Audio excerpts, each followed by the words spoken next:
네, 그리스도의 생애 101장 신자에게 또는 자녀에게 주신 이 땅의 오늘과 저 땅의 내일.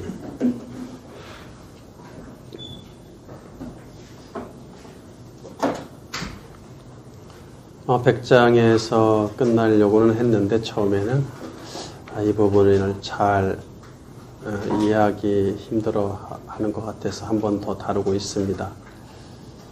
그만큼 더 중요하죠. 여러분이 이 문제에 대해서 잘 이해하셨으면 좋겠어요. 그리고 앞으로도 계속 이와 관련된 것들을 주님이 거론하시기 때문에 계속 다루게 될 것입니다. 첫 번째 챕터, 그 나라와 이 모든 것에서 자유하라. 그 나라와 이 모든 것에 얽매이는 교회들.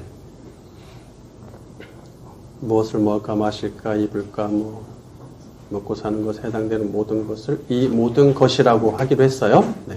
그 다음에 하나님의 나라와 그분의 의를 줄여서 그 나라로 하기로 했습니다. 꼭수에 써서 꼭수로 가로 열고 그 나라, 가로 열고 이 모든 것. 인간은 이 땅에서 누리는 이 모든 것이 인생의 목표이자 전부입니다. 교회도 앞다투어 이 모든 것을 얻어내는 방법들을 제시합니다. 심지어 그 나라를 위해 헌신한 풀타임 사역자들도 이 모든 것을 내려놓지 못하죠. 그들은 오히려 그 나라를 위해 자신이 목사로, 선교사로, 그런 여러 가지 사역자로 헌신했으니 하늘은 이 모든 것을 충분히 내려주어야 하며 그것을 받아 누릴 자격이 있다고 생각합니다.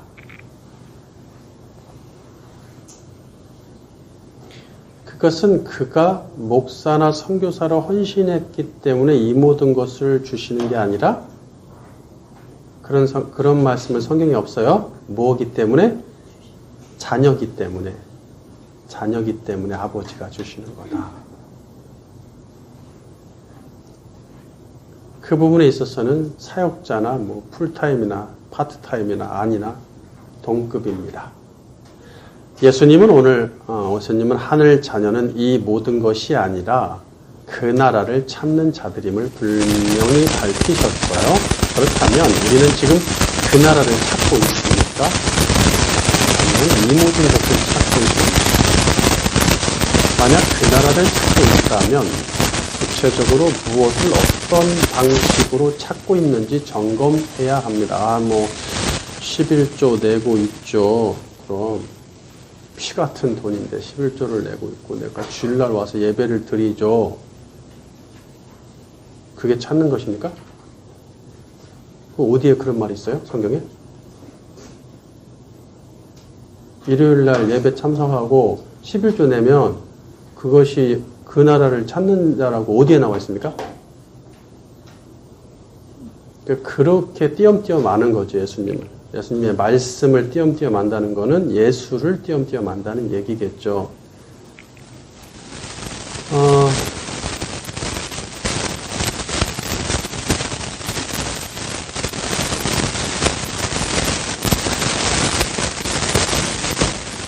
그거를 10배, 100배 더 해도 소용없습니다. 방식과 자세가 틀리기 때문에 여기 중요한 것은 정체가 다르기 때문에 예수님은 제자들에게 그 나라와 이 모든 것을 분명하게 구별하기를 요구하십니다. 현대교회는 그 나라와 이 모든 것의 구별이 매우 모호해진 가운데 이 모든 것을 얻어내기 위해 그 나라를 구하는 지경에 이르렀습니다.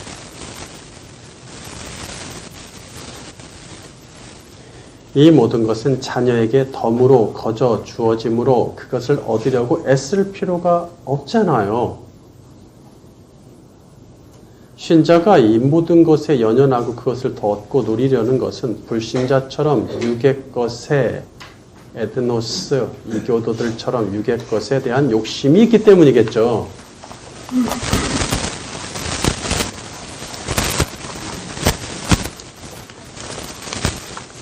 교인들이 이 모든 것에 욕심과 미련이 많다는 사실은 교회 지도자들에게는 반가운 일입니다. 왜냐하면 그들은 이 모든 것을 얻는 방법들을 속속 제시하는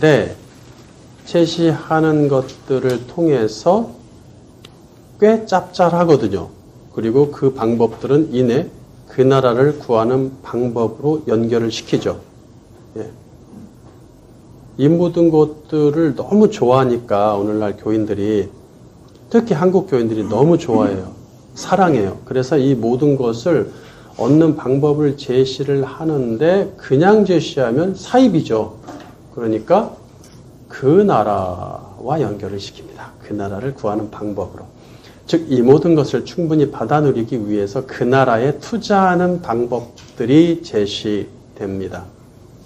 이 투자 방법들은 교회를 향한 헌금과 헌신으로 귀결점철되죠. 기승전 헌금 헌신. 그렇죠? 모든 설교들이 대부분 그렇습니다. 이렇게 한국교회는 그 나라와 이 모든 것을 긴밀하게 연결시켜 놓았어요. 교인들은 더 이상 이 둘을 구별할 수 없게 되었습니다. 그들에게 이 둘의 비중은 정확히 같기에 어느 하나도 소홀히 할 수 없습니다. 내가 이 모든 것과 그 나라의 비중을 몇 퍼센트로 해야 되는지 잘 모르겠다. 이걸 어떻게 해야 되지? 이거를 놓고 저거만 할 수도 없고, 저거를 하고 이거를 놓을 수도 없고, 그렇죠? 이렇게 어중간하게 금을 밟고 계신단 말이죠. 그것을 우리가 속된 말로 양다리를 걸쳤다 이렇게 얘기합니다. 이 모든 것을 더 받으려면 그 나라에 더 투자해야 하고, 그 나라에 더 투자하려면 이 모든 것을 더 소유해야 하기 때문입니다. 다시요. 이 모든 것을 더 받으려면 그 나라에 더 투자해야 하고, 그 나라에 더 투자하려면 또 이게 필요하죠. 이 모든 것을 누릴 수 있는 이게 필요한 것이죠. 야, 이게 서로 비례하네. 이 모든 것을 더 소유하려면 돈과 명예를 위해 열심히 일해야 합니다. 하늘에서 돈을 떨어뜨려 주시진 않더라고, 하나님이. 복권이 당첨된다든지, 갑자기 지나가다가 돈다발을 주셔도 그거는 갖다 줘야죠. 갖고 있는 게 더 위험하지만. 어쨌든, 그런 일은 발생하지 않고, 돈과 명예를 위해 열심히 남들보다 일해야 됩니다. 마찬가지로 이 모든 것을 소유하려면 그렇지만 그 나라에 더 투자하려면 많은 돈과 명예가 또 필요하죠. 예. 사람들은 그 나라에 많이 투자하겠으니 이 모든 것을 많이 달라고 기도까지 하죠. 예, 기도까지 합니다. 반드시 기도까지 합니다. 그러니까 이제 새벽기도, 절야기도, 해가지고 다녀와서 기도하고 그렇게 열심히 금식기도 하는 이유가 뭐예요? 주님 제발 빨리 오세요. 당신 너무 보고 싶은 데서 철야기도 금식기도 혹시 하는 분 봤어요? 그것을 위해서 너무 그 나라가 그리워서 혹시 있습니까? 금식기도 하시는 분? 그러니까 뭐 때문에 돼요? 다 이 모든 것에 해당되죠. 이 모든 것에 해당됩니다. 그것을 많이 달라. 그리고 조건을 달죠. 그러면 그 나라에 많이 투자하겠습니다. 이렇게 기도를 하죠. 그게 불교도와 다른 교인들하고 다르게 도대체 뭐죠? 그걸 주님이 뭐라 그래? 에드노스 이교도와 같다 이렇게 얘기하죠.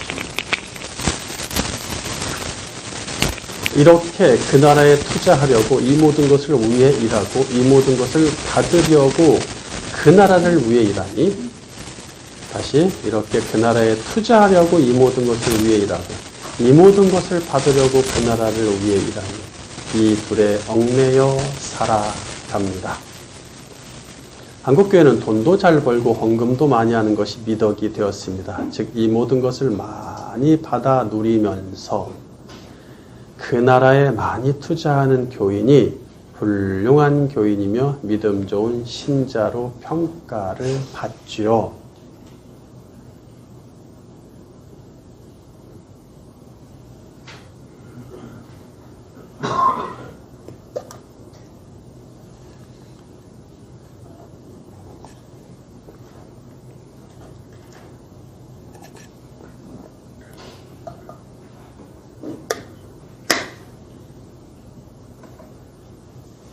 이 그 나라와 이 모든 것의 짐을 주님께. 그러니 교인들은 그 나라와 이 모든 것이란 이중적 중압감으로 불신자보다 더 무거운 짐을 지고 살아갑니다.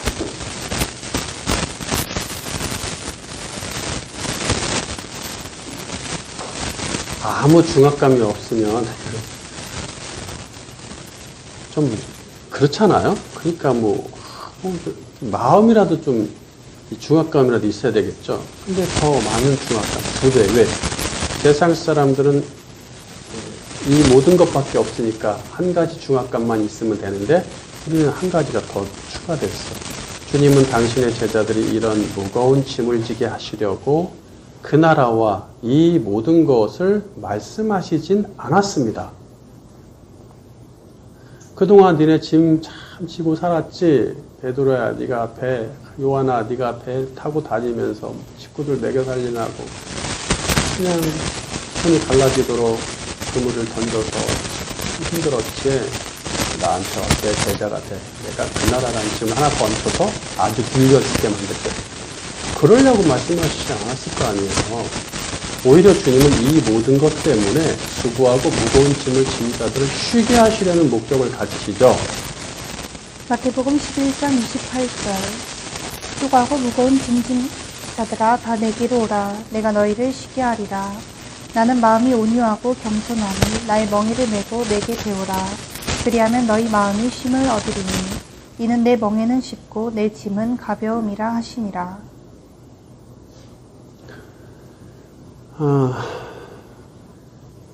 그런데 교회는 이 모든 것 때문에 수고하고 무거운 짐을 진 자들에게 그 나라라는 더 수고하고 무거운 짐을 지우고 있습니다. 우리는 이런 이중적 중압감과 짐을 벗겨내야겠지요.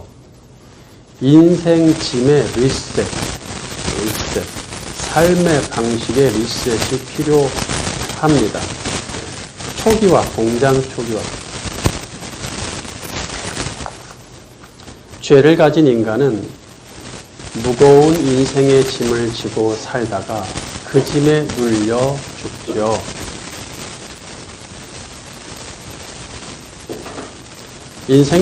예수의 제자는 모든 인생의 짐을 벗어 던지고 스승의 짐을 지면서 쉼을 얻어야 합니다. 내 짐, 내 멍에를 져. 니네 거 다 놓고 내가 질 테니까 내 거 져봐 니네가. 그러면 쉼을 얻을 거야. 왜? 예수님의 짐은 이전에 지었던 짐보다 비교할 수 없게 쉽고 가볍기 때문이죠. 원어에는 경쾌하다 이런 단어를 쓰고 있어요. 경쾌하다. 예수님의 짐이란 그분께 나와 그분의 말씀을 듣고 내 멍에를 메고 내게 나와봐. 그래서 나에 대해서 배워. 내게 배워라. 예수님의 짐이라는 것은 그분께 나와서 그분의 말씀을 듣고 배워서 아버지와 아들에 관한 참 지식을 습득하는 것이니 이 얼마나 쉽고 가볍습니까? 어려워요? 이거 하다가 과로사로 돌아가시면 돼요. 진짜 순종해요, 그거는. 어렵습니까, 이게? 인생의 모든 짐이 벗겨지고 스승의 짐을 진 하나님의 자녀는 그 나라를 찾기 위해 스승의 말씀을 배우니 아버지는 이 모든 것을 추가로 더해주세요. 따라서 그 나라와 이 모든 것으로부터 자유해졌죠.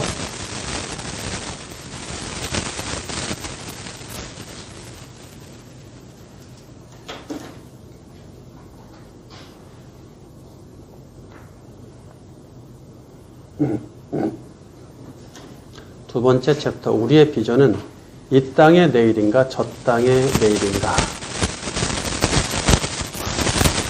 1. 구약에서 말하는 미래의 내일. 오늘 본문은 한국교회가 아는 것처럼 이 모든 것을 받아 누리는 방법을 제시하지도 않고 이 모든 것에 초점을 두지도 않습니다. 본문은 그런 말씀이 아니다. 그럼에도 본문은 이 모든 것을 얻어내는 방법을 이야기할 때 많이 채택하는 구절입니다. 번역자나 해석자를 비롯해 믿는 자들이 이 모든 것에서 자유하지 못하는 이유는 무엇일까? 먹고 사는 것이죠. 자유하지 못하는 이유는 무엇일까? 이런 신자들을 어떻게 평가해야 할까? 그 구원받은 자야, 구원받지 않은 자야. 그 도대체 누구지? 예수 하나님의 자녀야, 아니야? 이 예민한 문제를 다루기에 앞서 내일에 대한 명확한 개념을 정립할 필요가 있죠. 오늘 점검을 명확히 하셔서 자기 자신의 정체를 알고 그리고 예수를 믿어야 되겠죠. 왜냐? 일반적으로 이런 걸 얘기 안 해줘요. 교회에서. 안 해주고 말도 꺼내지도 않습니다. 괜히 해야 헌금 줄어들고 교인 떨어져 나가니까 잘 얘기 안 한단 말이에요. 그러나 우리는 그런 걱정을 안 하기 때문에 제가 자유롭게 하는 거예요. 그러니까 혹시 주변에 사랑하는 믿는 자가 다른 교 다니는 사람 있으면 좀 가르쳐 주세요. 가르쳐 줘서 이 모든 것과 그 나라의 그 두 개의 의미가 무엇이고 어디에 우리가 중점을 두고 살고 그러면 어떻게 해야 되는지 좀 가르쳐 주라는 얘기예요. 잘 모르고 사니까 10년, 20년, 30년 살아도 이렇게 성경을 깊이 파는 게 아니라 그냥 그 삶의 이야기나 듣고 온단 말이에요. 그런 걸 배운단 말이에요. 교재들도 다 그렇고 성경 공부 교재들도 그러다 보니까 잘 몰라요. 저도 몰랐고 너무 오랜 세월 모르고 살았어요. 그리고 내가 아는 그 얄팍한 지식이 단 줄 알고 살았고 내가 믿음이 좋은 줄 알고 자신 있게 목에다 기부스를 하고 살단 말이죠. 그러니까 너무 불쌍하잖아요. 그게 예수님이 지금 이것을 누구에게 지금 바리새인들한테 하고 있습니까? 제자들한테 제자들이 예수를 영접한 사람인데도 이런 말씀을 하고 계신다는 것은 제자들이 그러고 있다는 얘기죠. 그 얘기는 우리도 그러고 있을 확률이 매우 높다는 말이에요. 그러니까 주님이 이렇게 남기셨겠죠. 성경으로. 알아야 된단 말이에요. 알아야 돼요. 누가 이랬네 저랬네 뭐 믿음의 사람 우리 저도 좋아하는 분 많잖아요. 어거스틴 오리게니스 아브라함 칸터 존 오웬 그분이 뭔 얘기했다 이게 중요한 게 아니라 주님이 무슨 말씀하셨고 그건 무슨 뜻이냐가 중요하죠. 그리고 나를 점검해야 됩니다. 항상.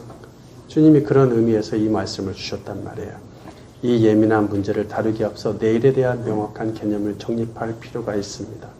하나님의 자녀에게 있어서 내일이란 어떤 의미이며 성경은 무엇라고 말할까요? 성경에서 내일 또는 미래는 종말론적으로 해석 적용하도록 요구됩니다. 특별히 구약에서 택한 백성의 미래는 메시아가 강림하시는 그날에 맞춰져 있습니다. 하나님의 날, 구원의 날, 보복의 날, 심판의 날, 진노의 날 많죠?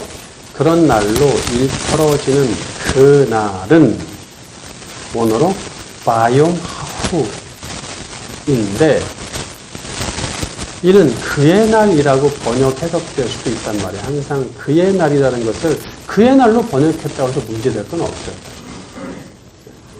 그가 힘이냐 이 하후가 힘이냐 이시냐 그 차이거든요. 그래서 그것은 그냐 그분이냐 같다는 얘기예요. 구별할 것도 없어요. 그날이라는 것이. 왜? 그날은 그분과 관련되어 있으니까. 이사야 11장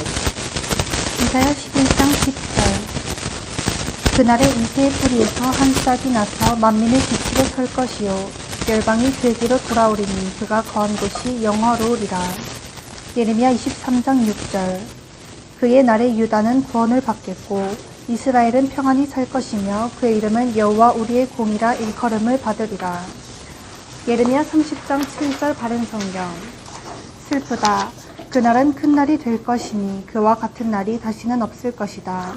이는 야곱이 환난을 당하는 때이나 그가 환난에서 구원을 받을 것이다. 에스겔 29장 21절 그날에 나는 이스라엘 족속에게 한 뿔이 돋아나게 하고 나는 또 내가 그들 가운데에서 입을 열게 하리니 내가 여호와인 줄을 그들이 알리라. 호세아 2장 21절 여호와께서 이르시되 그날에 내가 응답하리라. 나는 하늘에 응답하고 하늘은 땅에 응답하고. 아모스 5장 18절 하있을진저 여호와의 날을 사모하는 자여 너희가 어찌하여 여호와의 날을 사모하느냐. 그 날은 어둠이요 빛이 아니라.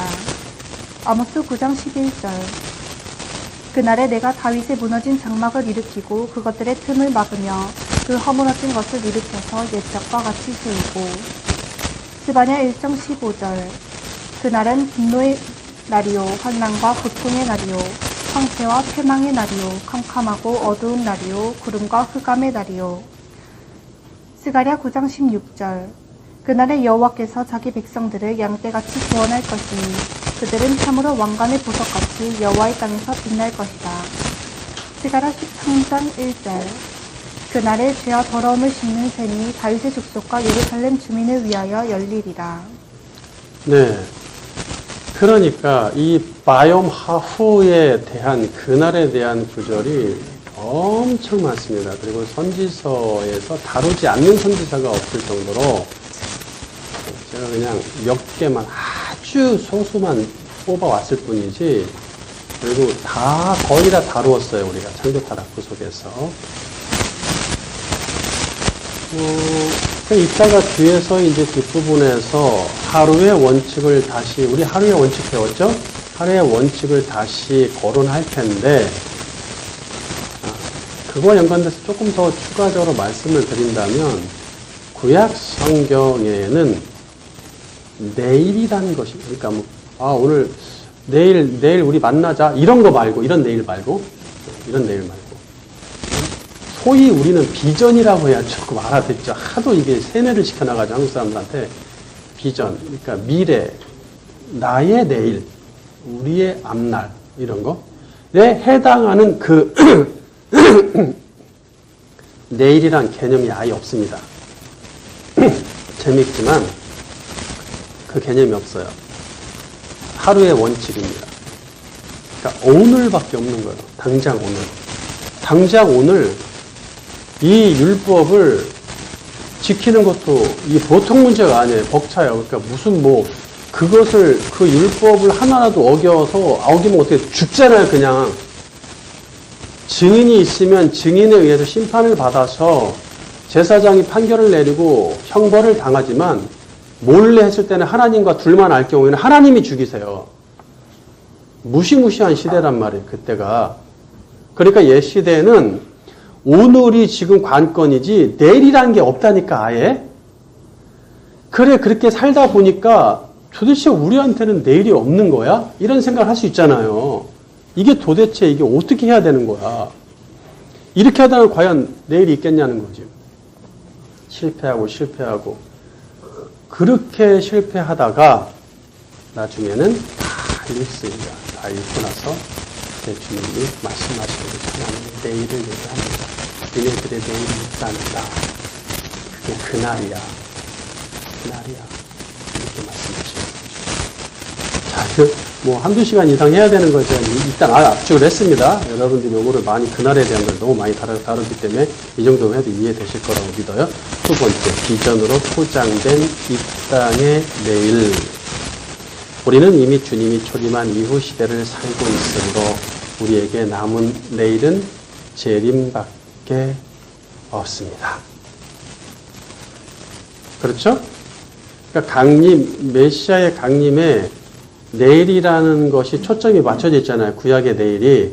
그런데 이제 우리 입장에서 보면 초림은 하셨죠? 그분이 2번 강림하시니까 재림만 남았어요. 성경에서 말하는 미래 또는 내일은 오직 아직 임하지 않은 낱옛 하나님의 나라인 새하늘 새 땅뿐이겠죠. 새하늘 새 땅.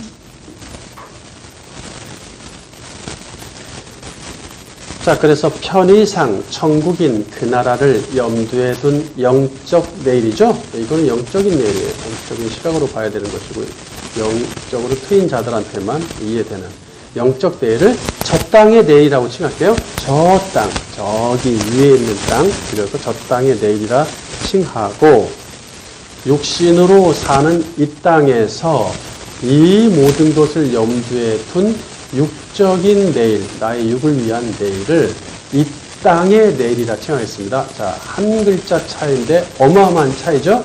저 땅의 내일과 이 땅의 내일이라는 새로운 호칭이 생겼어요. 예수 그리스도는 의인의 내일을 위해 오셨고 저 땅의 내일을 위해 다시 오실 것입니다. 그렇죠? 구약에서 얘기했던 그 의인들, 남겨진 자들의 내일은 그분과 관련돼 있어요. 그래서 그분이 오셨어요. 초림하셨어요.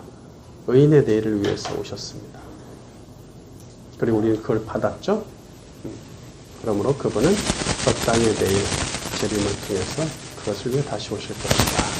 성경에서 말하는 미래는 영적 내일이며 저 땅의 내일에 초점을 두고 있습니다. 신자는 저 땅의 내일에 삶의 목표를 두고 인생을 올인하도록 요구되며 인생을 전체를 내 것을 던진다는 얘기예요. 빠짐없이. 그럴 때 비로소 그 나라를 찾는 하나님의 자녀로 입증이 됩니다. 이것은 중세를 지나 근세까지 고대에서부터 예수님 이후의 시대에 초대교회 사도시대로부터 중세를 지나 근대까지만 해도 전혀 의심의 여지 없고 어느 누구도 이것에 대한 이의를 제기한 적이 없습니다. 제고할 필요도 없는 기독교의 근본 신앙이었죠. 뭐가? 저 땅의 내일의 삶의 목표를 두고 우리 인생을 올인해야 된다. 그 사람이 바로 그 나라를 찾는다. 너희는 그 나라와 하나님 나라 교회를 찾아라. 그렇게 찾는 자들이다. 라는 이 명제.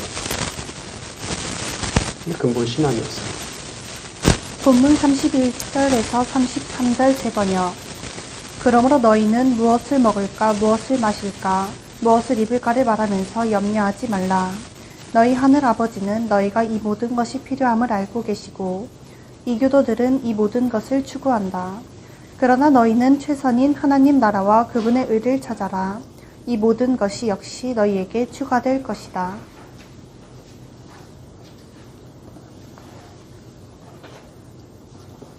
네, 제 번역으로 쭉 연결해서 한번 읽어봤습니다. 하지만 현대는 살만한 세상으로 바뀌었어요. 이게 근대 17, 18세기하고 완전히 달라졌죠? 그때까지만 해도 의심의 여지 없었습니다. 그렇다. 저 땅에 우리가 올인하며 사는 저 땅의 사람들이다. 이건 문제가 안 됐을 텐데 지금은 살만한 세상으로 바뀌면서 교회는 인생을 저 땅의 내일에 올인하기엔 아쉽다고 느끼기 시작합니다. 좀 아깝네. 살만한 세상이네. 그러니까 어려우면 저 땅을 더 많이 바라보잖아요. 이 땅에 미련을 안 둔단 말이에요. 근데 이게 이제 살기 좋아졌죠. 그래서 이 땅의 내일도 충분한 가치가 있다고 판단하면서 육적 내일에 많은 공을 들이기 시작합니다. 이제 교회는 영적 내일인 저 땅의 내일에 대한 관심이 점점 사그라지고 있죠. 한국교회는 비전 나왔습니다. 비전. 오늘날 웬만한 교회들도 2025년 비전이란 단어가 교회에 표를 막 붙겠네요. 비전이란 명목으로 미래의 목표를 설정하여 열심히 신앙생활하도록 교육합니다. 교회에서 내건 비전들은 그 나라에 관한 것이라고 당연히 믿고 그렇게 이야기를 하지만 제가 지금까지 다른 교회는 제가 지금까지 다닌 교회의 비전들이 이렇게 생각나거든요. 왜냐하면 제가 맨날 프랜카드 만들고 출력하고 붙였던 사람이니까. 지금 생각해보면 따지고 보니까 대부분 이 땅에 초점이 맞춰져 있는 것 같아요. 비전으로서 내일을 멋지고 거룩하게 포장하는 것에 익숙한 교인들은 교회 밖의 삶에서도 개인적인 비전들을 설정하겠죠? 당연히 하겠죠. 교회에서도 했으니 밖에 나가서도 하죠. 그래서 직장 생활하는 사람도 또 사업하는 사람, 사업의 비전 딱 설정해놨고, 머리띠, 공부하는 사람대로 여러 가지. 그러면서 너무도 당연하게 이 비전이 내일에 대한 염려가 아닌 내일을 위한 준비라고 말합니다. 그렇죠? 나 염려 안 했어. 주님 염려하지 말라서 염려 안 했어. 준비야. 내일을 준비하는 이유는 뭐죠? 미래 어느 날 혹시 이 모든 것이 없어서 고통당할 것을 대비하는 것이 아닐까요? 응?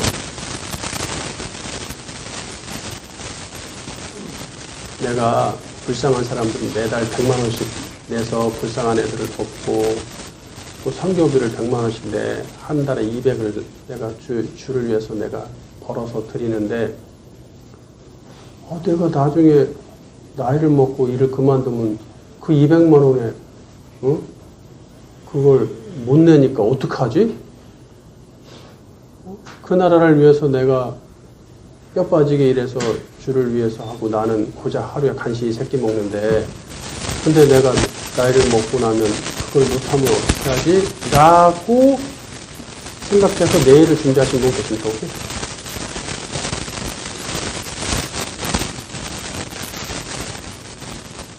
주변에 보셨습니까? 믿는 자 중에? 다 이 모든 것에 관련되어 있죠? 이 모든 것을 내가 부족하면 어떡하지? 있으면 어떡하지? 이런 고통당할까봐 대비하는 것이죠. 그렇다면 내일을 준비했다는 것은 이미 내일을 염려했다는 증거죠. 세 번째, 우리에게 이 땅의 내일을 장담할 수 있는가? 과연 우리는 어디까지 내일을 염려하고 어디까지 내일을 준비할 수 있을까요?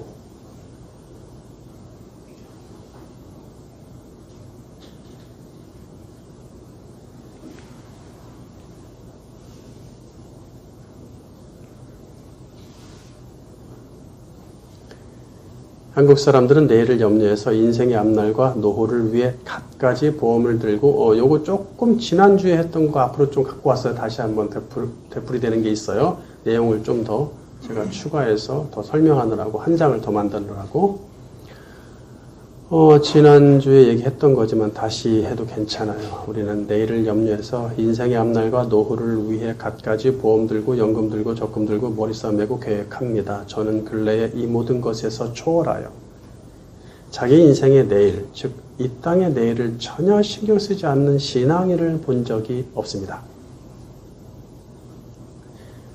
나부터도 문제가 심각합니다. 저부터도.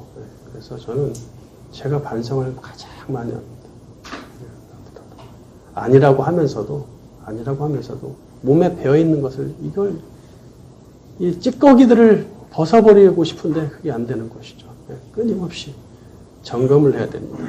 주님이 점검하라고 이렇게까지 얘기하시니까 목사나 장로나 집사나 할 것 없이 모든 신자가 내일의 이 땅의 내일을 철저히 준비합니다.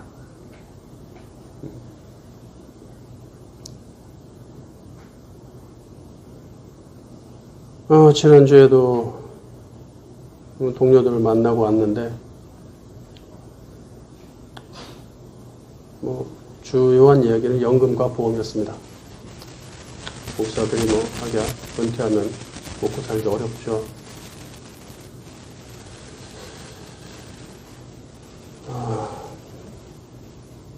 저는 하나도 든 게 없어서 할 얘기 없었어요. 특별히.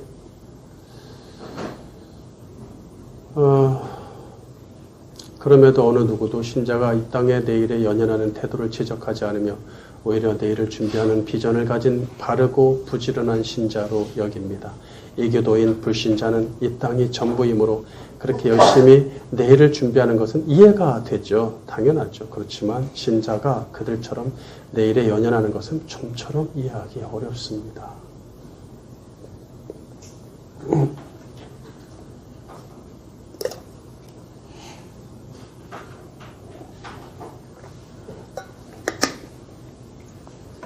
주님 말씀대로 아버지는 반드시 당신의 자녀에게 그날 필요한 이 모든 것을 주십니다. 반드시 주십니다. 주님은 거짓말 하시는 분이 아니에요. 그런데 내일을 준비하느라 저금하고 저장을 했다는 것은, 그렇죠?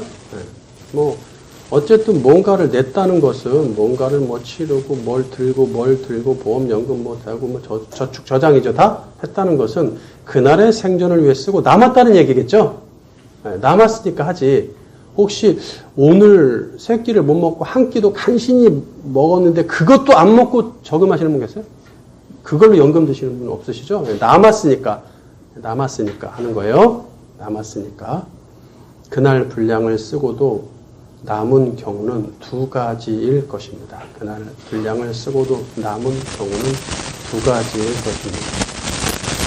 첫째, 하나님이 그 나라를 위해 따로 사용하게 하시려는 경우이거나, 잘 들으셔야 돼요. 첫째, 하나님이 그 나라를 위해 따로 사용하게 하시는 경우이거나, 둘째, 인생의 시간을 그 나라를 위해 쓰지 않고 오직 이 모든 것을 위해 모두 쓴 경우입니다. 자, 그러니까 주님이 반드시 그날 필요한 이 모든 것을 주셔서 굶어 죽게 하지 않으신다는 얘기예요. 근데 남았어요. 그러면 남았다는 것은 두 가지 경우일 거라는 얘기죠. 첫 번째, 그 나라를 위해 따로 사용하게 하시려는 경우예요. 하나님이 따로 사용하게 하시려고 남게 하신다는 얘기예요. 그 다음에 두 번째, 또 다른 경우는 인생의 시간을 그 나라를 위해 쓴 게 아니라 내 이 모든 것을, 육신을 위해, 이 모든 것을 위해 다 썼어. 다 쓰니까 남죠? 당연히 남지. 안 해도 먹고 사는데 다 거기다 투자했으니 먹고 살 게 남죠. 당연히. 이해가 되시겠어요? 두 가지 경우입니다.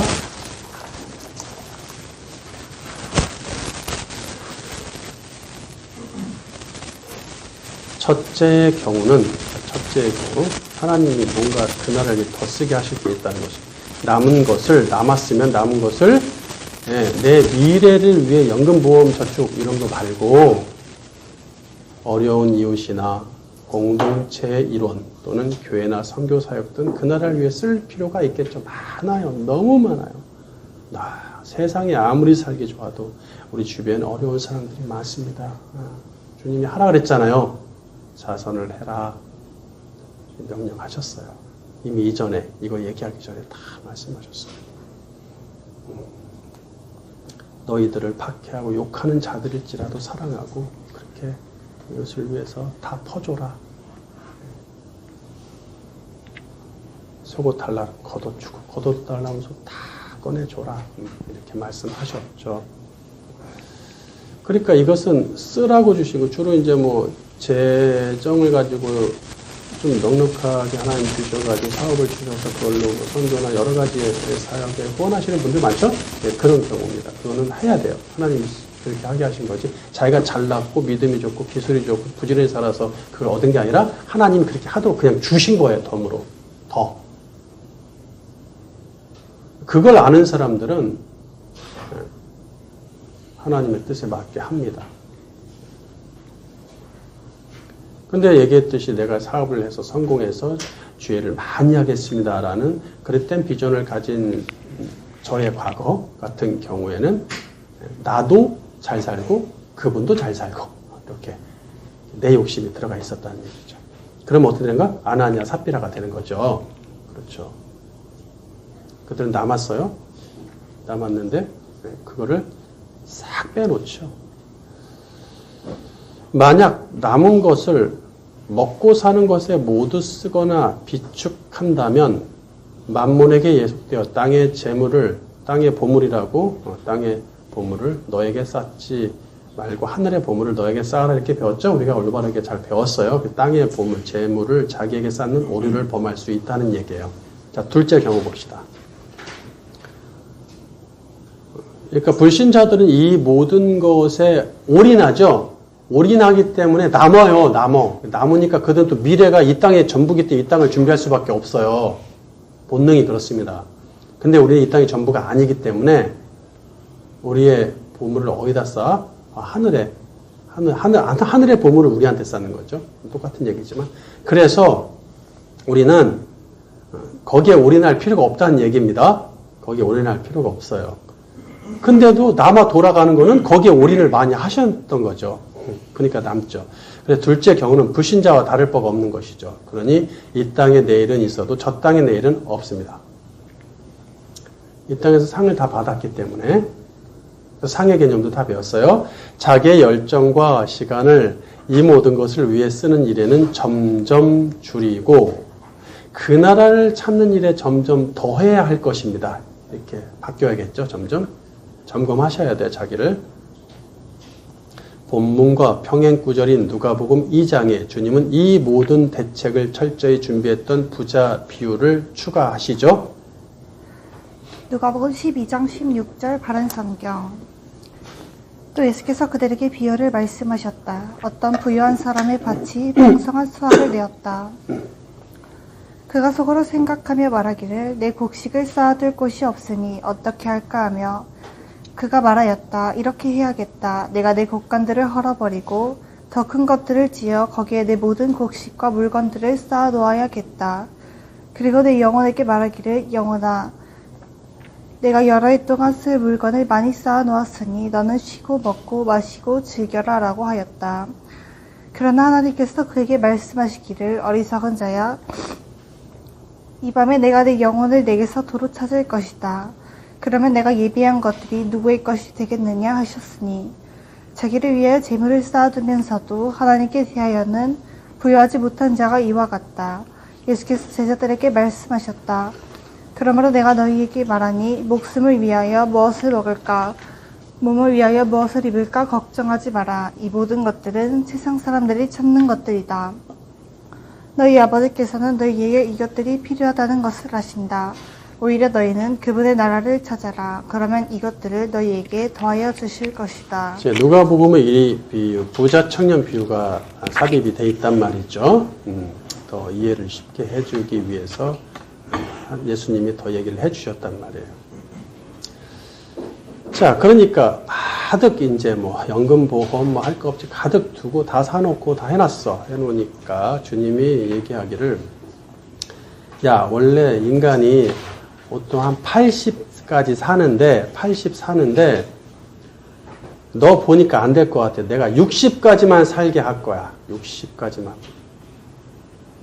60까지만 살게 하고 내가 다 가져갈 거야. 네 영혼을 찾을 거니까 너 인생 60까지만 써. 이러면 참 감사하겠죠. 이 청년이 뭐 한 30살이라 치면 앞으로 30년은 더 사니까 얼마나 좋겠어. 그래. 근데 주님이 뭐라 그래요? 다음 주에, 다음 달에, 내년에 졸업하면 은퇴하면이라고 하지 않고 오늘 밤, 당장 오늘 밤입니다. 오늘이야, 오늘. 내일도 얘기하지 않아요. 내일까지 가지도 이번 주도 아니에요. 네. 육신은 오늘밖에 없어요. 우리에게 주신 육신은 오늘. 오늘 밤에 인생의 종말이 온다고 말씀하십니다. 즉 그에게서 인생의 내일을 주시지 않겠다는 뜻이죠. 주님은 이 청년이 가진 것들을 누릴 시간을 충분히 주시지 않고 이 밤에 끝내실 수 있다고 경고하십니다. 왜냐하면 이 청년이 그토록 철저히 준비했던 내일, 뭘 준비한 거야? 내일을 준비한 것이죠. 육신의 내일.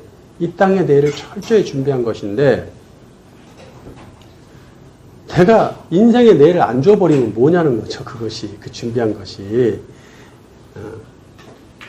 이 청년이 그토록 철저히 준비했던 내일은 그의 고난이 아니며 보장할 수 없기 때문이죠. 그러므로 신자가 비전이란 명목으로 또는 내일을 대비한다는 명목으로 이 땅의 내일을 위해 계획하고 신경 쓰고 열정과 시간까지 쓰는 것은 합당하지 않습니다. 합당하지 않습니다. 좀 여러분이 어려우실 수도 있어요. 이런 얘기를 하는 사람이 없기 때문에 어떻게 합니까? 제가 욕을 먹더라도 주님이 하라고 하니까 하는 거예요. 그냥 말씀에 또 나와 있으니까. 그러니까 받으실 분들은 받으세요. 어느 누구도 인생의 내일을 장담할 수 없으니 이 땅의 내일을 위해 염려하거나 인생을 쏟는 사람은 자기가 인생의 내일이 있다고 장담하는 것이니 하나님을 향한 월권 행위입니다.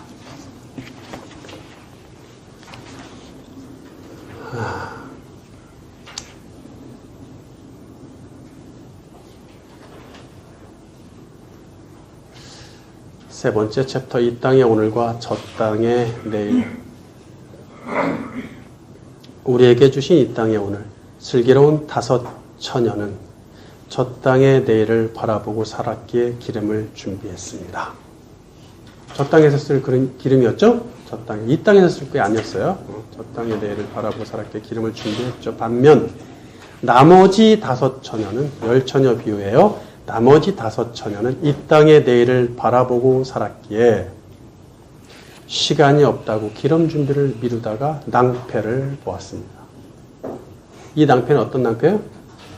지옥 가는 낭패예요. 이게 그냥 천국은 가는데 다른 사람은 기와집인데 나는 초가집 이런 그런 개념 아예 머릿속에서 싹 지워야 돼요. 그런 이야기들은 우리는 슬기로운 다섯 처녀처럼 이 땅의 내일이 아닌 저 땅의 내일을 준비해야 합니다. 이 땅의 내일이 아닌 저 땅의 내일을 준비해야 합니다. 자, 진짜 여기서 제가 하나 말씀을 드릴게요. 저 땅의 내일을 준비하지 않으면 지옥 간다 이렇게 생각하시면 안 돼요. 그럼 또 율법주의야. 예? 제가 여러분한테 뭘 해라 이런 얘기를 하는 게 아니에요. 교회에 뭘 바쳐라 이런 얘기 하는 게 아니란 말이에요. 안 바쳐도 이 교회 잘 돌아가니까 하나님이 하시는 거니까요. 그거는. 그러니까 그렇게 하면 안 된단 말이에요. 자, 기름 준비하지 않은 다섯 처녀가 주님 문 열어주십시오라고 하니까 주님 뭐라 그래요? 에? 너 누구냐? 이런 식이죠? 그러니까 예수님의 신부가 된 자들만 혼인잔치에 들어가잖아요. 우리 혼인잔치의 개념, 유대식의 혼인잔치의 개념까지 다 배웠어요. 자세히 다. 그러니까 그 잔치에 들어가려면 정혼을 해야 되는데 나는 너하고 정혼한 적이 없다라고 하시는 거죠.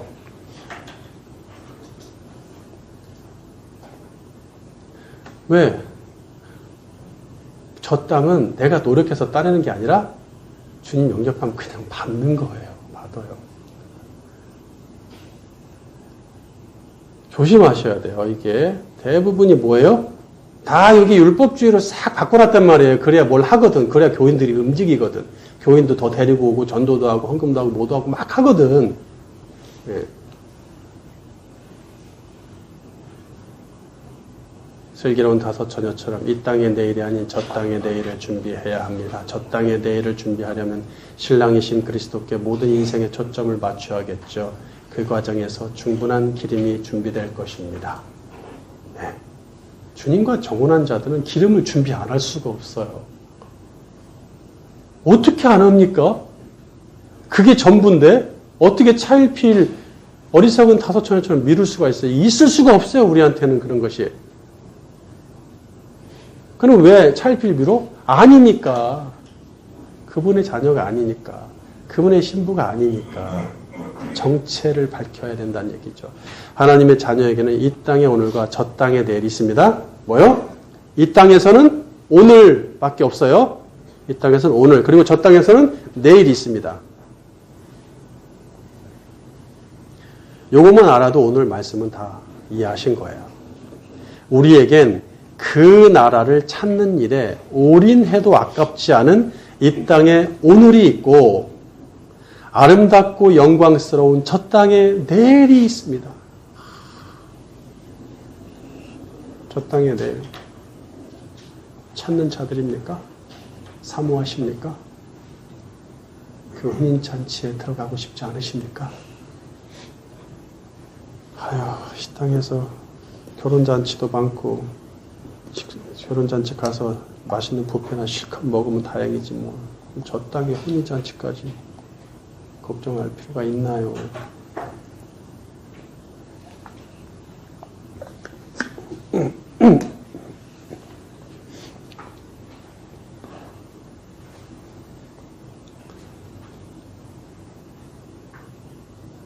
우리에겐 그 나라를 찾는 일에 올인해도 아깝지 않은 이 땅에 오늘이 있고 아름답고 영광스러운 저 땅에 내일이 있습니다.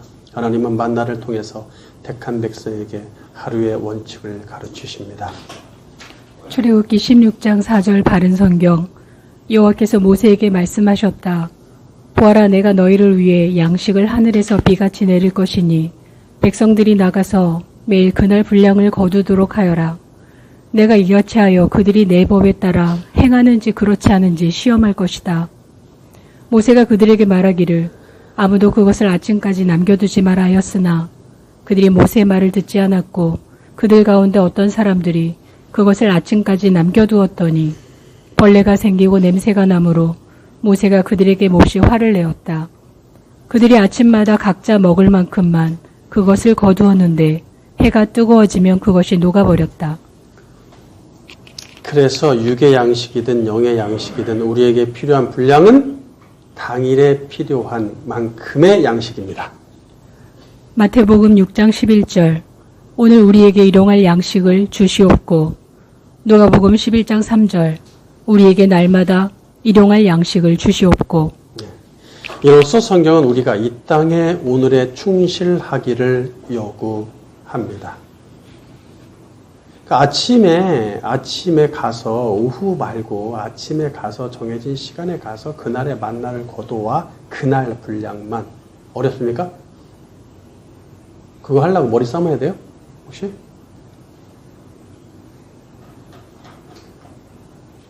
머리 싸움할 필요가 없잖아요. 근데 그것도 어기는 사람들이 줄줄이만 나옵니다. 모세가 화가 납니다. 도대체 내가 니네들한테 이때 많은 바위를 아침에 옮겨야 밥 준다 그랬냐?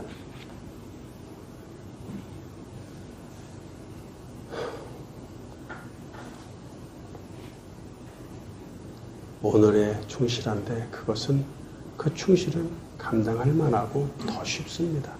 이 땅의 내일에 신경 쓰는 순간 이 땅의 오늘에 소홀해지기 때문이죠. 맞죠? 예, 우리에게 주어진 시간은 딱 24시간입니다. 그리고 우리에게 주어진 에너지는 딱 정해져 있어요. 우리는 혼자 100명분의 일을 할 수 없습니다. 그러니까 만약에 그것을 떼어서 내일에 투자하면 오늘이 소홀해진다는 얘기예요. 우리에게 이 땅의 오늘을 주님은 저 땅의 내일을 준비하는 뜻이죠. 우리에게 이 땅의 오늘을 주신 것은 저 땅의 내일을 준비하라는 것입니다. 오늘의 충실히 말씀대로 사는 것이 저 땅의 내일을 준비하는 거예요. 오늘의 태양이 떠오른 것을 감사 찬송하면서 성실히 충성되게 살아내야겠죠.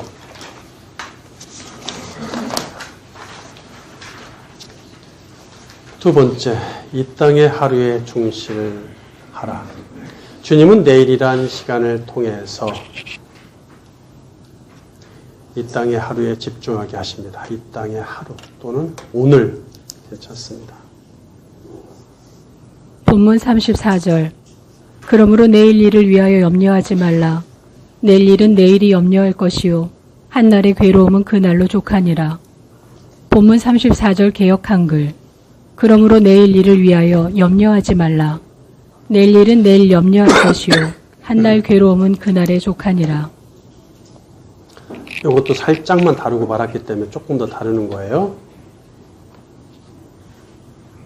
내일 일에서 원어에는 일이란 단어가 없다 그랬죠? 내일 일을 위하여 염려하지. 내일 일은 내일 염려하라. 일 없습니다. 일이란 단어 아예 없어요. 그냥 내일을 뜻하는 아우리온이란 단어가 쓰였습니다. 게다가 개역 한글은 내일 일은 내일 염려하라고 오역을 해서 한국교회로 하여금 주님의 말씀을 오해하게 만들었죠. 그래서 저도 진짜 그런 줄 알고 오늘 것은 오늘 염려하고 내일 것은 내일 염려하라는 말로 저는 그렇게 배웠어요. 진짜 그렇게 해놨을 때 그렇게 들리잖아요. 한날 그날 오늘 염려하는 걸로 충분하니까 내일 것까지 끌어당겨서 염려하지 마라. 내일 것은 내일 가서 하고 오늘 것은 오늘 하고. 즉 미래에 대한 염려는 허용되지 않더라도 그날의 염려는 허용되는 듯하죠. 오늘 염려를 또 하지 말라 이런 말이 없잖아요. 지금 내일 염려를 하지 말라 했으니까 오늘은 뭐 염려를 해야 되나? 이로써 우리는 하루의 원칙에 따라 하루가 지속적으로 주어질 터인데 그날을 위한 염려는 그날에 하면 된다는 식으로 알고 있다는 얘기죠. 내일을 염려하지 말라고 하셨으니 오늘은 염려해도 된다는 얘기예요? 그렇지 않습니다. 무엇을 먹을까, 무엇을 마실까, 무엇을 입을까를 염려하지 말라고 분명히 하셨죠, 앞에서. 네, 그러면 그때 말씀하실 때는 아예 하지 말라는 얘기잖아요. 그 자체를. 이 모든 것에 대해서 염려하지 말라는 얘기예요. 계산하고 생각하고 준비하고 이런 거 하지 말라는 얘기예요. 이미 그걸 딱 때리고 시작하셨어요. 명제를 딱. 앞에서. 그거는 오늘이든 내일이든 모레든 동일하겠죠?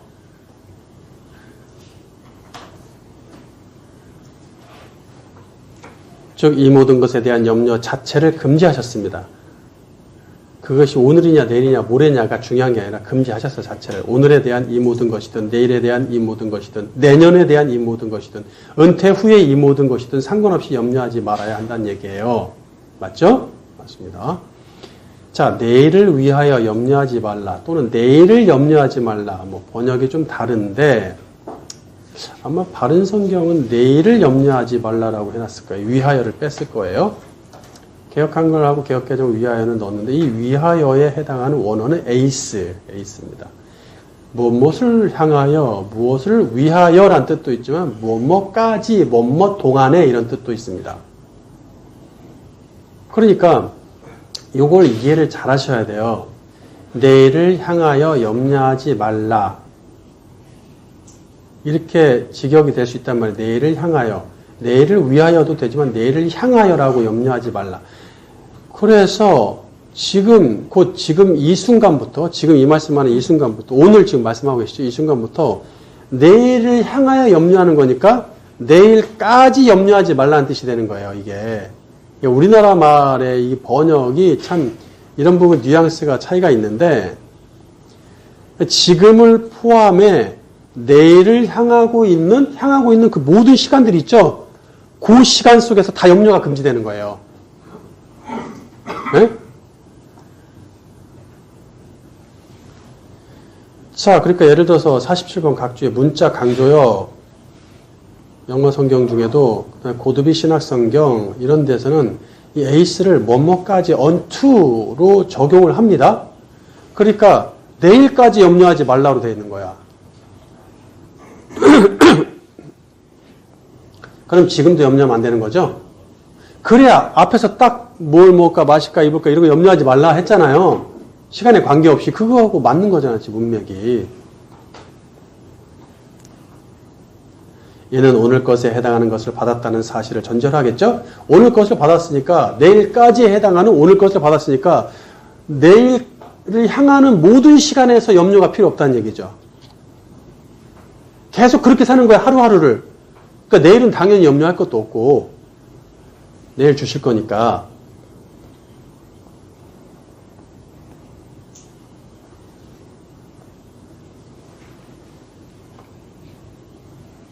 물론 대부분의 주석과 설교자들이 이걸 가지고 이렇게 이야기를 해요. 아이고, 그때 시대가 어느 시대인데 2000년 전 얘기를 하고 있냐고. 그때를 지금하고 맞추냐고. 그렇게 얘기합니다. 그러니까 뭐냐면 당시에는 다 이 말씀을 듣는 제자들이나 말씀 듣는 자들이 다 일용직이었어요. 일용직. 그날 벌어서 그날 먹는 사람들이었어요. 오늘날처럼 이렇게 월급 받는 계약직이 없었단 말이죠. 그 사람들은 어디에 가 있어? 군인이나 돼야 됩니다. 군인이나 되든지 아니면 군골에 가면 있습니다. 가진 자들, 정치가들, 세력을 얻은 자들. 근데 지금 일반 서민들한테는 그날 벌써 그날 먹으니까 내일 뭐 벌어먹을까 당연히 염려하는 게 대부분이겠죠. 그들한테는. 그러니까 배경이 그랬단 말이에요. 삶의 배경, 사회가 자체가. 근데 오늘날은 그런 사회가 아니니까 일용직이 보다 월급쟁이들이 많고 그렇지도 않습니다. 일용직도 꽤 옛날 못지않게 많습니다. 얼마나 정규직으로 다 산다고 그렇게 얘기합니다. 그럼 일용직으로 사는 사람들은 해당 안 되는 거예요, 그러면? 여기서 무슨 일용직, 정규직을 얘기하냔 말이죠. 그런 얘기 한단 말이에요. 얘기하면서 그렇게 그냥 가볍게 넘겨버리는데 그렇게 가볍게 넘길 일이 아니죠. 예나 지금이나 주님의 말씀은 동일하게 정확하게 맞아떨어져 적용됩니다. 그러니까 말씀이죠. 하나님의 말씀이죠. 옛날에 해당되는 구닥다리니까 오늘날에 전혀 할 수 없는, 적용할 수 없는 것들을 말씀하실 분이 아니죠. 자, 내일은 내일이 염려할 것이다 해서 주님은 내일을 의인화하시죠? 내일은 내일이라는 시간이 염려를 합니까? 걔가? 아니잖아요. 의인화하셨어요. 이 말씀은 내일은 하나님께 속해 있으므로 우리가 관여할 바가 아니란 얘기예요. 아니니까 즉 우리는 내일을 장담할 수 없고 내일에 아무런 영향도 줄 수 없고 내일의 여부에 관여할 수조차 없습니다. 내일이 있다고 장담하고 내일에 대해서 떠드는 사람은 월권행위라고 했어 아까 분명히. 내일은 오직 창조주 하나님의 섭리와 권한에 달려 있습니다. 창조주 하나님 거니까 하나님이 알아서 하니까 내일은 내일이 염려하게 놔두어. 이렇게 들린다는 얘기죠. 니네 권한이 아니다. 하나님의 권한이다. 한날 괴로움은 그날로 충분하다 해서 족하다, 충분하다. 괴로움은 원어로 카티아인데 이게 악이란 뜻이야. 악. 그러니까 선과 악 할 때 있죠. 선, 악 할 때 이 카티아입니다. 그 악이. 나쁜 일이죠. 나쁜 일. 나쁜 것, 악한 것, 뭐 이런 것들을 카키아라고 하는데 이는 근본적으로 선과 대비되는 악을 말하기도 하지만 개인에게 악한 일이 미치면 그것이 뭐가 돼요? 나한테 악한 일이 미치면 고통, 불행, 재앙이 되죠? 그래서 고통, 불행, 재앙으로 의역되기도 합니다. 그러면 여기서 이걸 의역하는 성경이 대부분인 것 같지만 우리나라 성경은 우리나라 성경 중에서도 악으로 직역을 잘하는 성경도 있어요. 흠정력 한번 읽어줘 보세요. 마태복음 6장 34절 흠정력. 그러므로 내일을 염려하지 말라. 내일이 자기 것들을 염려할 것이요 한날의 악은 그날의 족하니라. 네. 의미가 완전 달라졌죠. 이게 악이 왜 여기 들어가지? 참나 어렵네. 참고로 흠정력에서 내일이 자기 것들을 자기 것들 이거는 조금 물론 이제 이게 내일은 내일이 염려할 것이요 내일이란 단어가 두 번 나오진 않습니다. 처음에 내일은 할 때 주어로 할 때 그 내일이란 단어가 나오고 그 다음에 그 자신이 염려할 것이 이렇게 돼 있어요. 3인칭 단수로 갖고 와서 여성 단수로 내일이란 단어가 여성형이거든요. 단수 내일은 그 자신이 염려할 것이요 이렇게 돼 있어요. 그래서 자기 것들을 염려할 것이요 이렇게 해놨는데 그렇게 틀리진 않지만 조금 그래. 내일은 내일이 또는 내일은 그 자신이 염려할 것이요 이렇게 하는 게 참 낫죠. 자기 것들 이건 어떻게 해야 돼? 이게 지금 속격이니까 내일은 자기 자신에 속한 것을 염려할 것이요. 이렇게 될 것. 그러니까 내 거 속한 거가 아니에요. 지금 주어가 내일이란 의의화 시켜놨기 때문에. 자, 그래서 성경이 이렇게 둘로 나뉘어요. 한글 성경은 다음에 흠정력이 카키아를 악으로 번역했는데 영어 성경들은 악으로 번역한 성경들이 많습니다. 거의 반반입니다. 우리 잘 보면 언뜻 보면은 악으로 번역한 성경이 더 많을 정도로 적지 않습니다. 비율이. 왜냐하면 고통, 괴로움이라는 대표적인 단어들이 있거든요. 있는데 성경에서 악이란 단어로 주로 사용하는 이 헬라 문화에서 선과 악할 때 악이란 뜻으로 사용하는 이 단어를 주님이 쓰실 때는 악을 염두에 두셨다는 얘기겠죠. 그런데 꼭 직역을 할 필요 없이 고통, 불행, 재앙이라는 뜻도 있으니까 그 두 가지를 다 쓸 수 있다는 얘기니까 우리가 좀 생각해 볼 필요가 있다는 얘기예요. 물론 두 가지 타당성이 있다. 사탄의 땅에서 사는 의인에게 하루의 고통은 만만치 않죠. 그러므로 그것으로 충분하니 내일의 고통까지 가져올 필요가 없다는 얘기예요. 지레 걱정해서 겁먹고. 또한 악으로 번역할 때는 악의 출처는 사탄인데 그는 우리를 악으로 유혹하여 죄를 짓게 만듭니다. 여기서의 악은 우리가 창출하는 악이 아니라 사탄이 가하는 악한 일이겠죠. 하루 동안에 사탄이 창출하는 악으로도 충분하니까 우리까지 합세해서 악을 창출할 필요가 없다는 얘기예요. 그렇죠? 악을 창출하는 건 뭐예요? 주님 말씀했는데 그 말 안 지키는 거. 그게 악이지 뭐겠어요. 하나님 말씀하셨는데 그거 그대로 안 하는 거. 염려하지 말라는데 염려하고 앉아있어. 그게 악이지 뭐야. 주님 하신 말씀을. 그러니까 사단이 너희들한테 가하는 악도 충분해서 이 땅에 악이 창궐하는데 너희들까지 악을 창출하지 말라 이런 얘기겠죠.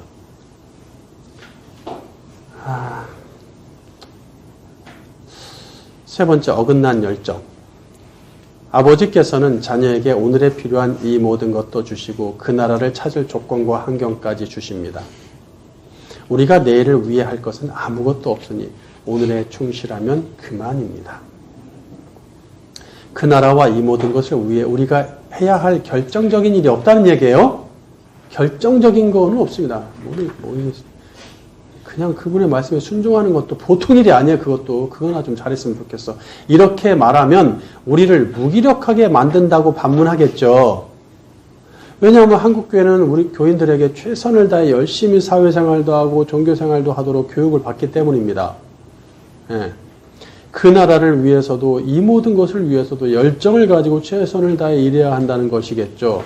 삶의 열정을 강조할 때면 도마 이야기가 또 소개되곤 합니다. 유대 지도자들이 예수님을 도마 이야기를 좀 해볼게요. 유대 지도자들이 예수님을 잡으려는 상황에서 예수님은 나사로의 사망 소식을 들으시죠. 그리고 나서 나사로의 잠을 깨우러 유대로 가자고 말씀하십니다. 그러니까 유대 지도자를 지금 유대 땅에서 예수님 있을 때 이제 잡아 죽이기로 얘기가 돼가지고 이제 잡으려고 시작했단 말이죠. 그러니까 이제 거기서 빠져나와서 지금 안전한 곳에 있는데 유대에 사는 나사로가 병들어 죽었단 말이야. 그러니까 사망소를 들으시니까 나사로의 잠을 깨우러 유대로 다시 가야겠다 이러니까 제자들이 아이고 이게 참 덜컹 겁을 먹는 것이죠. 제자들은 그보다도 주님의 언급하신 잠의 의미를 이해하지 못하니 나사로가 잠을 잔다 이러니까 뭔 소리요 이게 지금 죽었다니까. 그러니까 주님은 다시 나사로가 그래 죽었어 라고 밝히시죠. 다시 이때 도마가 동료 제자들에게 나사로 죽었어? 그럼 우리도 주와 함께 죽으러 가자 이렇게 외친다는 얘기죠. 요한복음 11장 14절 이에 예수께서 밝히 이르시되 나사로가 죽었느니라. 내가 거기 있지 아니한 것을 너희를 위하여 기뻐하노니 이는 너희로 믿게 하려 함이라. 그러나 그에게로 가자 하시니 디두모라고도 하는 도마가 다른 제자들에게 말하되 우리도 주와 함께 죽으러 가자 하니라.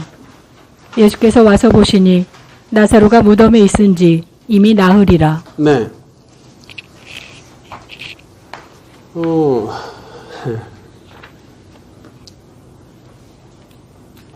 저자 요한은 왜 뜬금없이 나사로 이야기에서 도마의 말을 16절에 추가했을까요?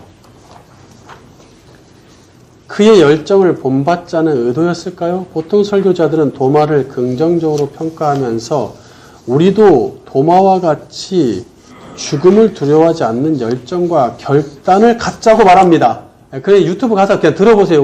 요거 본문 가지고 설교하는 것들 들어보면 또는 뭐 열정을 이렇게 막 필요로 할 때 특히 뭐 교회에 무슨 재건축을 한다든지 이럴 때 보면 이런 얘기를 많이 한다면 도마 이야기. 만약 주님이 도마의 이 외침을 야, 너 대단해, 너 믿음 좋았어 라고 긍정적으로 평가하셨다면 칭찬하시든지 그 뒤에 몇 마디 더 추가하셨겠죠. 근데 말할 가치가 없어. 보세요. 우리도 주와 함께 죽으러 가자. 지금 제자들이 겁을 먹었어요. 이전에 보면 그런 얘기가 나오거든요. 유대에서 지금 가면은 예수님이 죽어요. 그러면 자기들도 죽을 수 있다는 얘기잖아요. 같이 추종자들이니까. 그러니까 아이고 그거 가시면 안 된다고. 그런데 우리가 주와 함께 죽으러 가자. 이제 이렇게 유대로 가신다고 하니까 했는데 주님이 아무 얘기도 없고 그 다음에 보세요. 우리도 주와 함께 죽어 가자. 17절. 예수께서 와서 보시니 바로 유대로 바뀌었어. 이미 가셨어.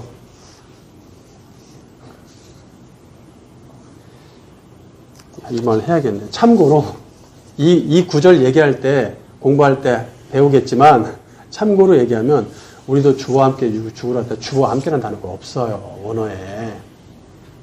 그럼 왜 주와 함께라고 했어요? 우리도 그와 함께 죽으러 가자. 누구와 함께? 나사로와 함께. 나사로 죽었던 거죠. 우리도 함께 죽자 이런 얘기거든요. 사실은. 근데 주로 바꿔놨어. 그걸 왜 바꿨을까? 헌신을 요구하는데 그 헌신은 뭐를 위해요? 교회 헌신이 필요한 거야. 그러면 뭘 위해? 주를 위해 하는 거다 이렇게 바꿔야 된단 말이에요. 말을. 아휴. 그때 가서 좀 더 자세히 할게요.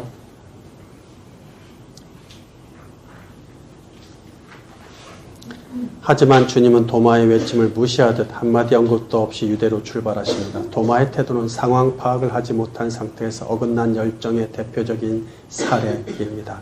예수님의 친구이자 제자인 나사로가 죽었으니 자기도 나사로처럼 죽음을 각오하고 유대로 가겠다는 것이겠죠. 나사로의 죽음이 어떤 의미를 갖는지 앞서 설명하셨음에도 그는 그것을 깨닫지 못한다는 거예요. 그 죽는 것이 진짜 육신이 죽고 사는 이거가 중요한 게 아니라는 얘기죠. 나사로가 죽도록 병들었는데 안 가시잖아요. 안 고치고 죽때까지 기다리시잖아요. 주님이. 죽음의 의미가 무엇인지를 깨우치고 있는데 진짜 자기는 죽겠다는 거야. 핀트가 빗나갔다는 얘기예요. 초점이 지금. 게다가 죽고 사는 문제는 하나님께 달렸으며 하나님이 정하신 때가 되면 죽기 싫어도 죽습니다. 아무리 불로초를 갖다 먹어도 소용없다는 얘기예요. 자기가 죽고 싶다고 해서 죽고 순교하고 싶다고 해서 순교할 수 없습니다. 저기 인터 무슨 어디 가르치는 것처럼 저 아프가니스탄 이런데 이슬람 세력들이 있는데 가서 죽자 하고 순교하자고 근데 가서 죽고 싶다고 해서 죽는 게 아니라니까요.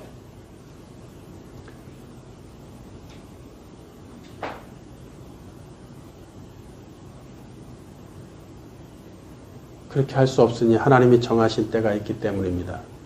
예수님도 지금 죽으실 때가 아니기에 당당히 살인자들이 있는 유대로 가실 수 있었습니다. 지금은 예수님도 제자들도 죽을 때가 아니에요. 죽을 필요도 없어요. 자, 목사님 무슨 어떻게 그런 말을 자신 있게 그 전에 구절들이 다 있어요. 앞에 보면 요한복음 11장 7절 각주 48절, 각주 48절, 요한복음 11장 7절 앞에 이런 얘기가 있어요.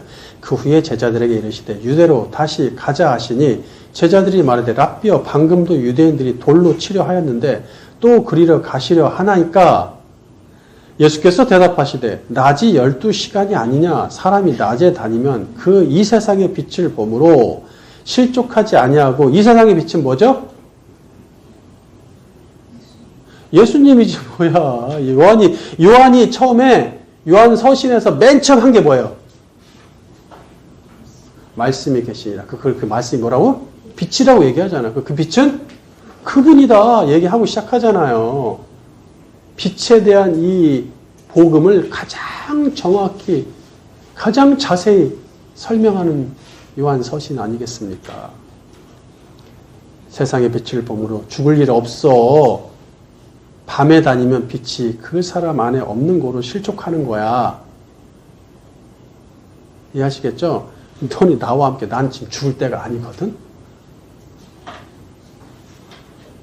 나와 함께 있는 너희들은 죽을 일이 없어. 실족할 필요 없다는 얘기야. 그러니까 낭패를 볼 일이 없어. 실컷 얘기하니까 죽으러 가자 이러고 있는 거야 지금. 이것을 뭐라 그러죠? 자다 봉창을 턴다 그러죠. 아, 이거 큰일 났네. 이거 본문 가지고, 진짜.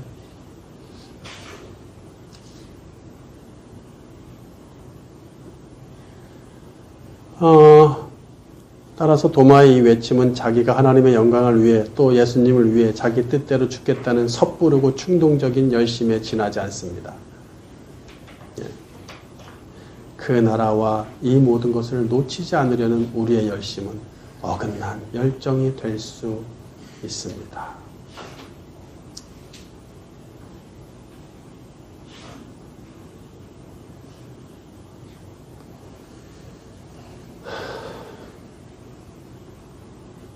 제가 한숨 쉰 이유는 저의 과거의 어긋난 열정 때문에 한심스러워서 한숨을 쉬었습니다.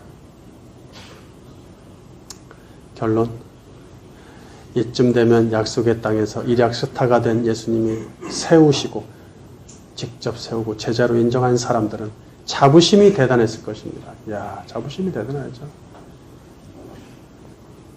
수만 명, 수십만 명 몰려다녀서 예수님 쫓아다녔어요.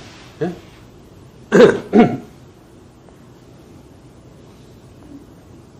전례 없는 얘기죠. 고대 시대에 그런 일이 있을 수 있습니까?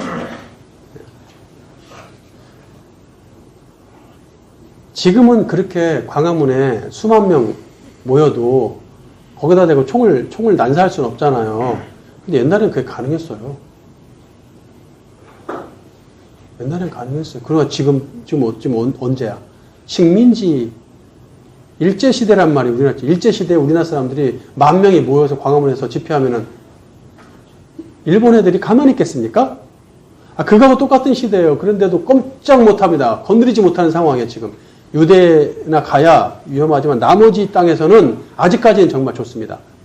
대단하죠. 자부심이. 그분이 사도로 세우셨다는 것은 와, 정말 목에 기비수 해도 됩니다. 하나님을 향한 신뢰와 스승을 향한 믿음은 타의 추종을 불허할 수준이라고 생각했으니, 그리고 그래 주님을 위해 죽을 수 있어. 내가 이 정도는 해야지. 그 정도까지 각오할 정도였으니까, 도마처럼.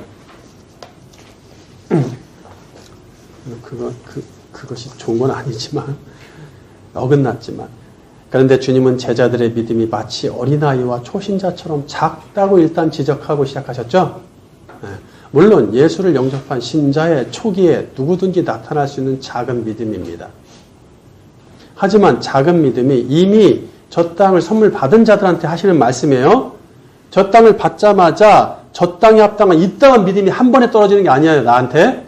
하나님 그렇게 일하시지 않습니다. 과정이라는 게 있어요.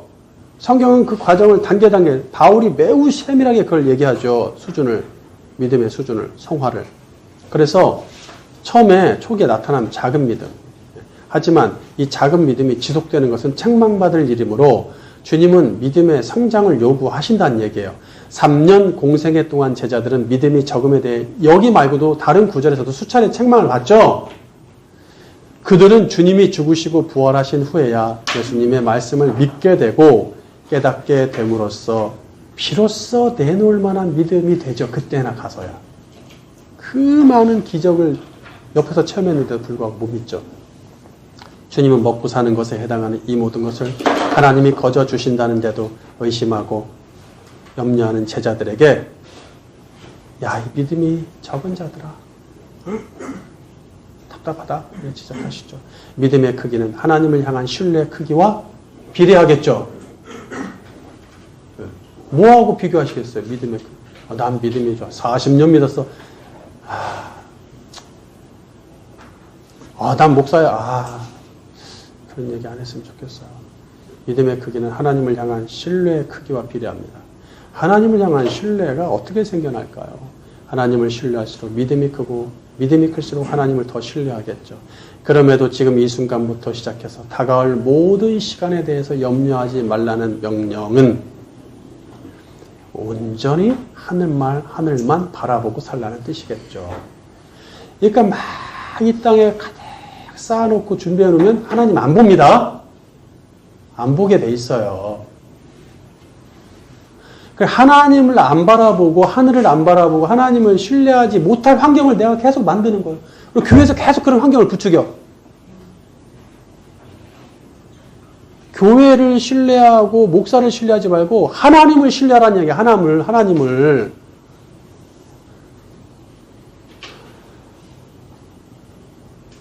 그러나 우리는 100% 하늘만 바라보지 않고 50%만 바라봅니다. 나머지 50%는 내 부모, 내 부모가 좀 능력 있지? 내 재산? 나는 그걸 받을 거야. 내 능력? 나는 무슨 과를 졸업하고 어디를 나왔어. 나는 S그룹, L그룹, 거기야. 우리 집안은 내 학력, 내 직업, 월급, 연금, 보험 등으로 충족시키죠. 이는 하나님을 50%만 믿겠다는 뜻이며, 다 해놨으니까 하나님은 50%만 믿으면 돼요. 100% 믿을 필요 없어요. 다 해놨으니까. 아버지를 전적으로 신뢰하지 않는다는 뜻이겠죠. 사람으로 태어나 사탄의 세상에서 살면서 내일을 염려하지 않는다는 것은 거의 불가능한 건 맞아요. 그렇기에 그 나라와 이 모든 것을 같이 추구할 수밖에 없는 상황이 벌어지는 것이죠. 그 나라와 이 모든 것을 같이 추구한다고 해서 하나님의 나라에 못 들어간다는 걸 얘기하는 게 아니에요, 지금. 그러나 이 둘을 동시에 추구하는 사람은 자기가 믿음이 작은 초신자 수준임을 인정해야 된다는 얘기예요. 대부분 한국 교회는 이 두 가지를 추구하면서도 자신이 믿음이 작다고 인정하지 않으며 거기다가 더 잘 벌어서 선교라도 한 달에 몇십만 원도 할라치면 대단한 것처럼 막 그냥 이렇게 하고 다닌단 말이죠. 그렇잖아요. 두 가지를 위해 열심히 살기에 오히려 믿음이 좋다고 생각하는 것이죠. 간곡히 부탁드리는데 하늘 아버지를 전적으로 신뢰하십시오. 신뢰할 만한 증거를 더 보여주셔야만 그분을 신뢰하겠습니까? 그분을 신뢰할 만한 걸 보여주세요.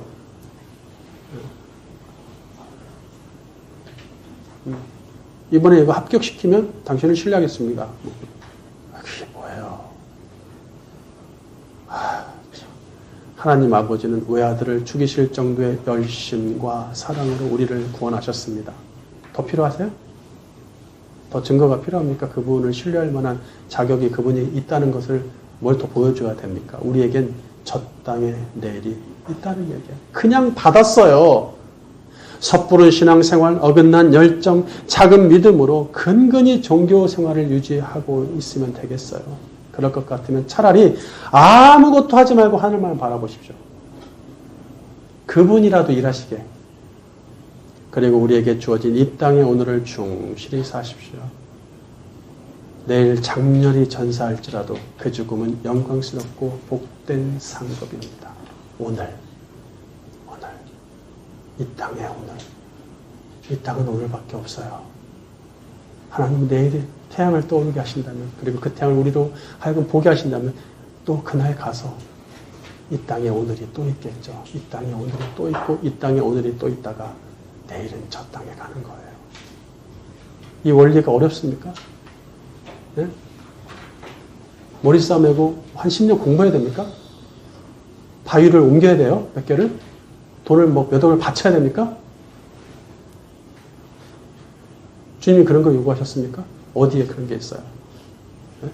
교회 몇 개 져야 됩니까?